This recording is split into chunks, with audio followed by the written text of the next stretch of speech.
Brand new intro. Making videos happily on Nerdfateria Island. On Nerdfateria Island.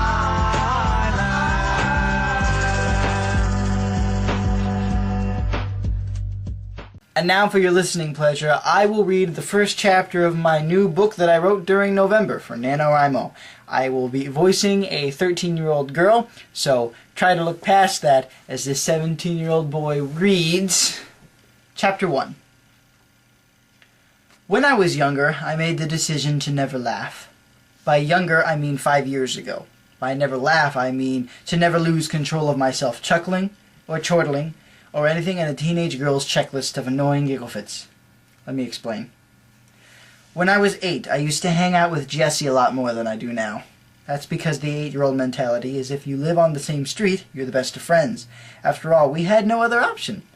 It's not like we could go to the edge of town where it seemed all the cool kids from school lived to watch Barbie or Teenage Mutant Ninja Turtles.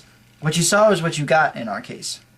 Anyway, I was hanging out or playing with Jessie one day when we decided to make the incredible 2-block walk to the skate park. Neither of us had anything to ride, save a scooter or two, but other kids in the neighborhood would go there since it was the closest thing we had to a playground, after some stupid teenagers literally dug up the playground down the street and pushed it over. Seriously, why would anybody want to do that? It was just our luck to see nobody there that day, save 2 boys our age, biking. It seemed as if the walk was for nothing. Still, we at least tried to make it to the water fountain and take a drink to get something out of it, when one of the boys with brown hair zoomed past me. My heart skipped a beat, or something, because I was too stunned to say anything. What had he done that for? After a moment, though, Jessie started laughing. To this day, I'm not too sure as to why what happened was so funny. It wasn't even that mean, I guess, just weird. But because she was laughing, my girl senses told me to laugh too, and I did. We laughed together, and after only a few seconds of this, the weird kid managed to bike back to his friend and said the words. The words that have burned into my memory forever. The most important words in my life. Even more than my first word, because instead of beginning my vocabulary, they defined my personality. The words that burn me up at night, that fuel every spiteful bone in my body. He told his friend, "She laughed. Do you think she likes me?" I immediately shut up, and I've never laughed since. Nowadays, I'm in my last days of middle school, before high school comes along, and instead of a choice few friends, I'm down to 0. I think at that stage in life where I still can't go to the highway where all the interesting kids are, but I've learned that people who live on the same street don't always have what it takes to be best friends forever. Jessie had changed. She didn't have much personality to begin with, but now she seemed to have less of one. She was almost a walking stereotype, a blonde with glasses. Really intelligent when it comes to schoolwork, really ditzy when it comes to the real world. And by ditzy, I mean she totally fit the real world like a glove. Or at least my world. My world of middle schools and disgusting bathrooms, of cliques of girls and months of gossiping, of a growing interest in boys but a constant indirection as to how to deal with it, of comparisons in the bathroom. That was all Jessie. But I had changed too, and different from everyone else. For one, I took no interest in anything I've just described. And I've said I didn't have any friends. Actually, it's kind of sad to think, but it's almost like I have less personality than Jessie does. I don't really do anything after school. I've always thought sports were overrated. I don't watch anything on TV because the shows are all dumb. I don't collect anything because there's nothing to buy in this stupid town. I don't even know what I want to be. I just know I don't want to grow up to be an idiot. Take my mom, for instance.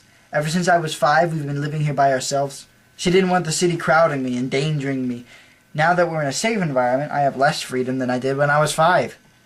Like everybody else, she lets the pressure of other people and things affect how she acts, and that's everything I'm against.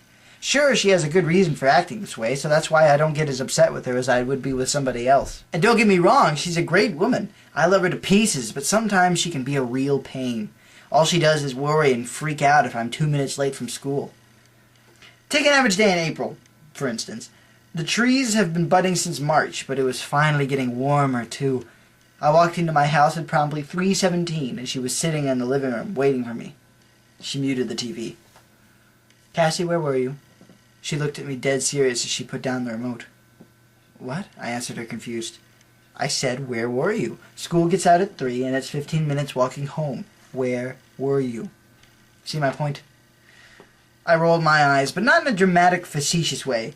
There's a test in long division tomorrow. I went to a locker to get my math book. I held up my backpack and shook it to reveal the book. Holding up a finger and then two, I said, 1 minute there, 1 minute back. She stared at me, wondering if she should peg me for the eye roll, probably.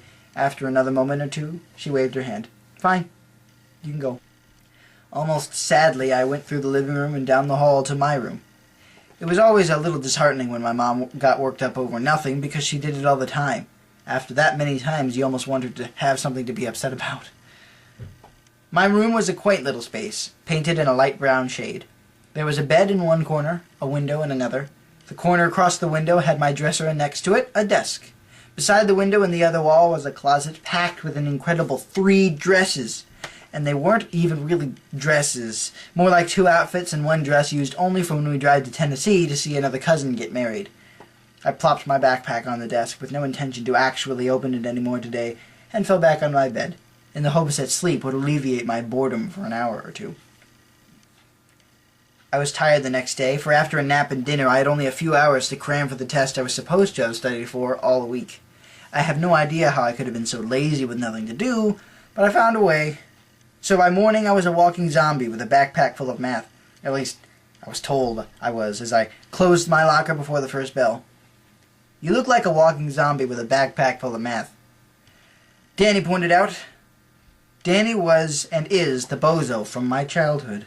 You know, the one who set me on my crusade of laughlessness. Real funny, Danny. While I'm at it, you got any spare brains for me? That math's gonna cream me today.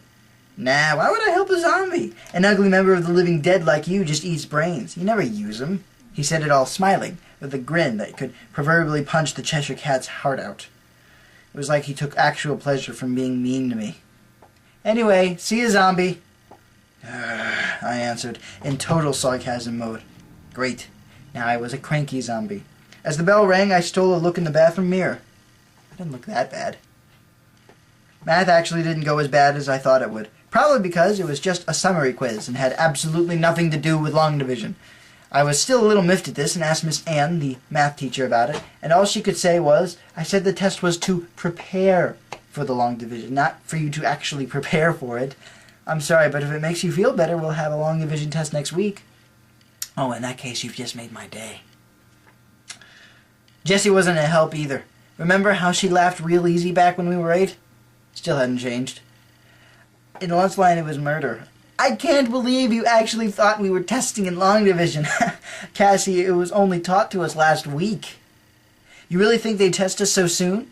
Well, it's not impossible. You're right, it isn't. But if it was, I'd have my parents come down here and complain straight to the top on how they treat us. If they honestly think that we can learn anything they're trying to teach us, they've got another thing coming. At least that's what my mom says. But Jess, we're in a school. What else would they... That's beside the point. Dad says that school should be retconned anyhow to make it so that we, the students, only learn what we want to learn. That we shouldn't be forced under the powerful to know what they know, but to know new things. Jesse, your dad is not Martin Luther King Jr. Who? I didn't sit next to her during lunch. So there you have it. I was a normal girl, wishing desperately not to be normal, living in a town too small for its own good. But I have to be telling you all this for a reason. And that's because my childhood is able to squeeze out one good story. And it all started during that walk home from school. Dave, I'll see you tomorrow and the rest of the heptagon next week.